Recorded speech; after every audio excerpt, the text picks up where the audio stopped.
Assalamualaikum warahmatullahi wabarakatuh. Bismillah, alhamdulillah, amma ba'dah, fala haula wala quwwata illa billah. Kali ini saya akan mencoba menjelaskan tentang i'tikaf. I'tikaf ini sesuatu yang biasanya sangat erat hubungannya dengan puasa.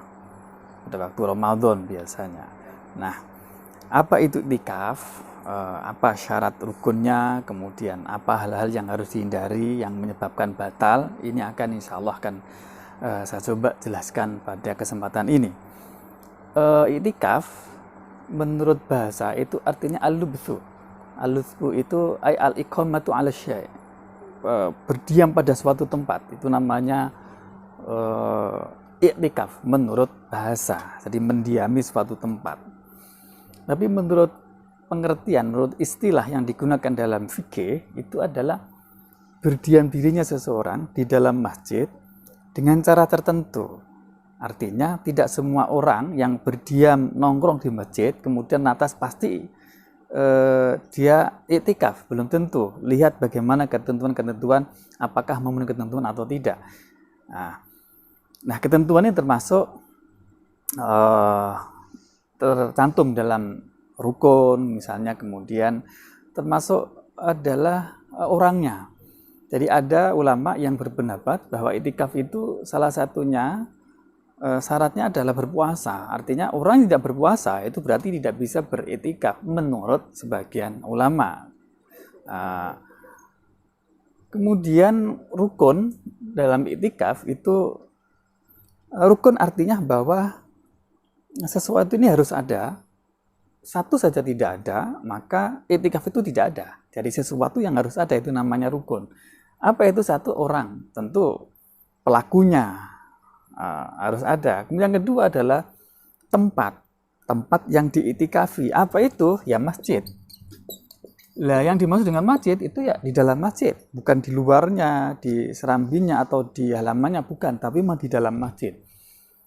Yang ketiga itu adalah ada diamnya itu. Nah, berdiamnya ini berapa lamanya? Minimal itu biqadri tumakninah, sepanjang ukuran tumakninah. Berapa itu panjangnya? Seukuran lamanya membaca lafal subhanallah.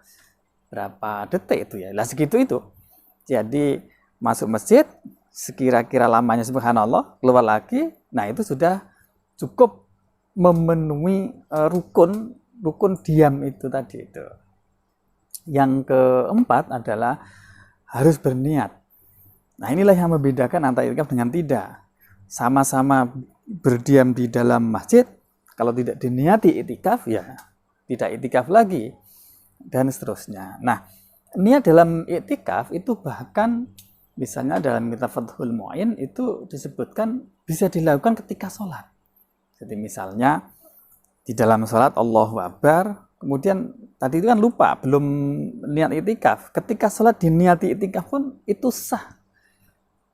Niat i'tikafnya, otomatis i'tikafnya juga sah. Jadi kenapa? Karena dalam berniat itu tidak wajib diucapkan. Kalau sampai diucapkan ya membatalkan sholatnya, tapi hanya diniatkan dalam hati saja. Sampai segitunya ulama dalam menjelaskan tentang niat itu. Kemudian hal yang membatalkan i'tikaf itu ada beberapa. Yang pertama adalah gila. Tengah-tengah i'tikaf ternyata kemudian gilanya kumat, maka batal i'tikafnya. Mabuk, kemudian ayan atau epilepsi. Mabuk ini kalau sengaja, kalau nggak sengaja ya nggak batal. Nggak sengaja misalnya minum dikiranya teh, ternyata arak, kemudian mabuk, ya tetap nggak batal karena minumnya tadi itu tidak sengaja bahwa itu adalah arak yang memabukkan. Kemudian haid, ini bagi perempuan tengah-tengah i'tikaf, kemudian datang bulan haid, maka otomatis i'tikafnya itu batal. Yang berikutnya adalah murtad.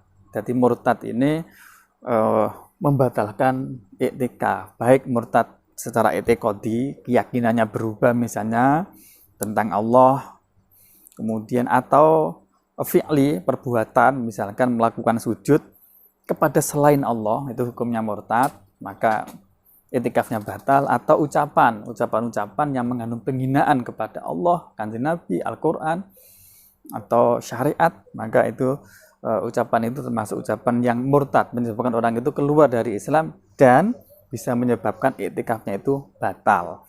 Yang berikutnya adalah junub atau jinabat. Nah, jinabat baik itu karena disebabkan oleh jima atau bersetubuh atau bersenggama, atau inzal atau keluar sperma. Nah, keluar sperma yang membatalkan iktikaf itu hampir sama dengan puasa, itu apabila dilakukan secara disebabkan karena ada persentuhan langsung dengan lawan jenis atau mubasyarah. Jadi dia sengaja memegang atau memeluk atau lawan jenis, kemudian dia syahwat, padahal dia tahu bahwa itu hukumnya haram, kemudian keluar sperma, maka yang seperti itu menyebabkan iktikafnya itu menjadi batal.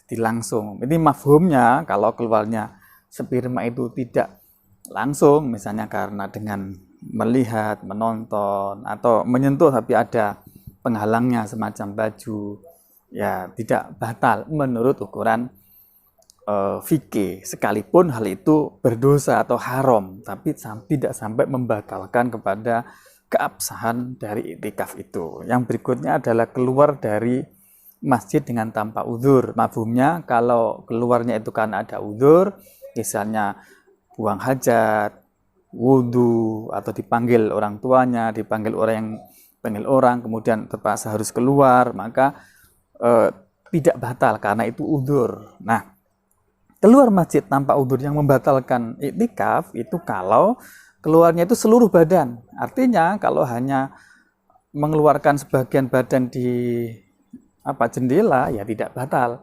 Dan itu dilakukan karena memang sengaja melakukan itu dan tahu bahwa itu tidak boleh.